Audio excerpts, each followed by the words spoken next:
Dear students, today's topic is biotic components and their interaction.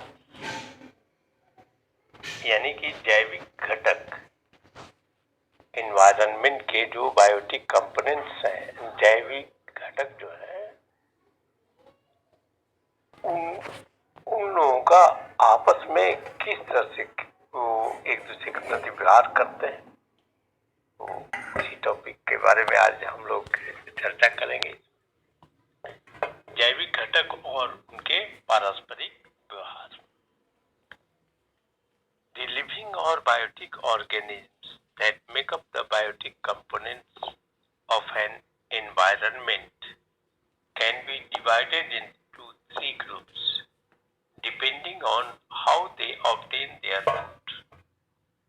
सजीव या जैविक जीव जो वातावरण का जैविक घटक बनाते हैं, अपना भोजन वे कैसे प्राप्त करते हैं, इसके आधार पर इनको तीन समूहों में बांटा जा सकता है और वे तीन समूह हैं प्रोड्यूसर्स, कंज्यूमर्स एंड डिकम्पोजर्स। ये सारे जैविक हैं और इनके बारे में एक एक करके हम लोग अब स्टडी करेंगे। तो हम शुरुआत करते हैं प्रोड्यूसर्स से। प्रोड्यूसर्स मीन्स जो उत्पाद उत्पन्न करने वाले हैं, और कंज्यूमर्स मतलब उनको लेने वाले, उपभोक्ता जिसको कहते हैं, और डिकम्पोजर्स वे हैं जो प्रोड्यूसर्स हैं और कंज्यूमर्स हैं, उनका डेट जब हो जाता है, वो मर जाते हैं, तो वैसी स्थिति में उनको उनमें जो पोषक तत्व होते हैं उनको तोड़ते हैं और फिर जो उनके बॉडी के मटेरियल्स टूटने के बाद जो उसमें पोषक तत्व मौजूद होते हैं वे पुनः मिट्टी में चले जाते हैं और फिर मिट्टी से वो प्रोड्यूसर्स लेते हैं, फिर कंज्यूमर्स, फिर क्रिएट चलती रहती है। Now let us start the producers, उत्पन्न करने वाला। You know that green plants make their own food from carbon dioxide and water using the energy of sunlight. आप जानते हैं कि हरे पौधे सूर्य के प्रकाश की ऊर्जा का इस्तेमाल करते हुए कार्बन डाइऑक्साइड और जल से अपने स्वयं का भोजन बनाते हैं। This process of making food is called photosynthesis. भोजन बनाने की यह क्रिया फोटोसिंथेसिस कही जाती है। Organisms that can make their own food are called producers. जीव जो अपना स्वयं भोजन बना सकते हैं प्रोड्यूसर्स कहलाते हैं।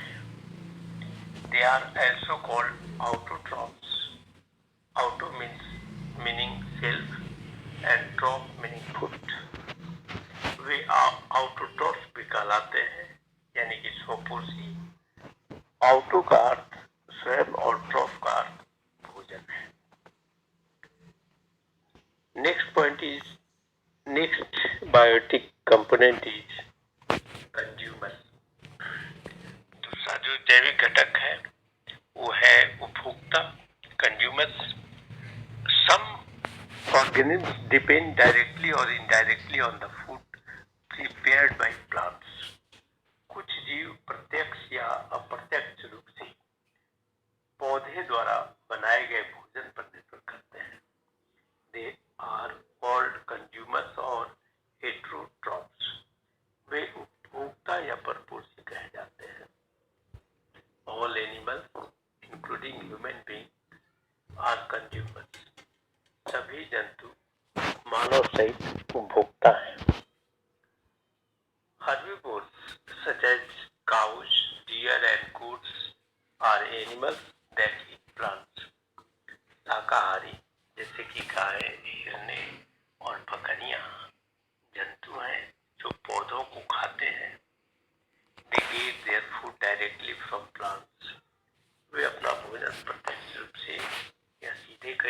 पौधों से प्राप्त करते हैं।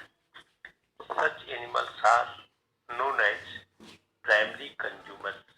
ऐसे जंतु प्राथमिक उपभोक्ता के रूप में जाने जाते हैं। Carnivores such as tigers and wolves eat other animals। मांसाहारी जैसे कि बाघ और भेड़िए दूसरे जंतुओं को खाते हैं। They thus get their food indirectly from plants। वे इस प्रकार अपना भोजन अप्रत्यक्ष रूप से पौधों से पाते हैं। They are called secondary consumers। Way secondary consumers कहलाते हैं। Omnivores such as humans, bears and cows consume both plants and animals। Omnivores means सर्वाहारी जैसे कि मानव, भालू और कौवे पौधे और जंतु दोनों खाते हैं। Decomposers जैव अपघटक। Bacteria and fungi are very small organisms that cannot be seen with the naked eye। जीवाणु और कुकुरमुत्ता यानी कि फंगी बहुत छोटे जीव हैं जो नंगी आंखों से नहीं देखे जा सकते हैं। These are known as microorganisms। ये सूक्ष्म जीव के रूप में जाने जाते हैं।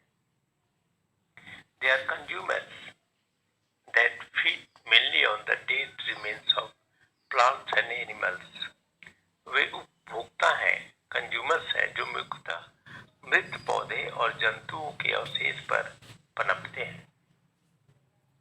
The nutrients that produce such means green plants absorbed from the soil are passed on to all the consumers। पोषक तत्व जो उत्पादक यानी हरे पौधे मिट्टी से अवशोषित करते हैं सभी उपभोक्ताओं तक पहुंचते हैं। When a producer or a consumer dies, bacteria and fungi act to break down or to decompose the dead material of its body into the nutrient substances it was made up of। जब एक उत्पादक या एक उपभोक्ता मरता है, bacteria और fungi इसके शरीर के मृत पदार्थों को पोषक तत्वों में तोड़ने का काम करते हैं जिनसे इनका शरीर बना था। These nutrients return to the soil from where they came and mix with it। ये पोषक तत्व मिट्टी में लौट जाते हैं जहां से वे आए थे और मिट्टी के साथ मिल जाते हैं। Therefore, bacteria and fungi are known as decomposers। अतः बैक्टीरिया और फंगी जैव अपघटक के रूप में जाने जाते हैं। Thus, the decomposers serve a very useful purpose of maintaining the balance of nutrients in the soil by returning the nutrients to it। इस प्रकार पोषक तत्वों को मिट्टी में लौटाकर मिट्टी में पोषक तत्वों के संतुलन को बनाए रखने के बहुत लाभदायक उद्देश्य की पूर्ति अपघटक करते हैं। In this way, nature recycles the nutrients that have been taken from the soil। इस तरह प्रकृति पोषक तत्वों का रिसाइकिल करती है, पुनर्चक्रित करती है जो मिट्टी से लिए जा चुके हैं। This is very important since the total amount of these nutrients does not change। यह रिसाइकिल जो है बहुत महत्वपूर्ण है जब तक इन पोषक तत्वों की पूरी मात्रा नहीं बदलती है। So what has been taken away must be put back for life to survive। अतः जो पोषक तत्व मिट्टी से लिए जा चुके हैं और से ही वापस मिट्टी में लौटना चाहिए जीवन को बचाए रखने के लिए।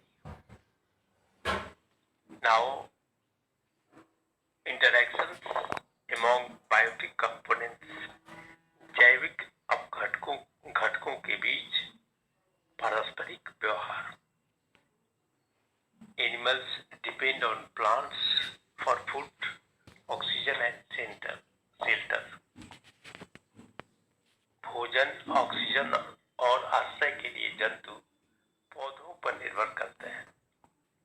Some other things we humans get from plants are medicine, spices, wood, timber, rubber, cotton and jute. हम मानव कुछ दूसरी चीजें, दवा, मसाले, जलाने के लिए लकड़ी, इमारती लकड़ी, रबर, रुई और जूट पौधों से प्राप्त करते हैं. Plants depend on animals for pollination and dispersal of seeds. पौधे परागण और बीजों के बिखराव के लिए जंतुओं पर निर्भर करते हैं. These help plants in production. ये जंतु पौधों में प्रजनन में सहायता करते हैं. Animal excreta and their dead bodies add nutrients to the soil. जंतुओं के मल और उनके मृत शरीर मिट्टी में पोषक तत्व देते हैं. They act as manure and provide minerals for plant growth. वे खाद की तरह कार्य करते हैं और पौधों की वृद्धि के लिए खनिज प्रदान करते हैं. Now I conclude this video.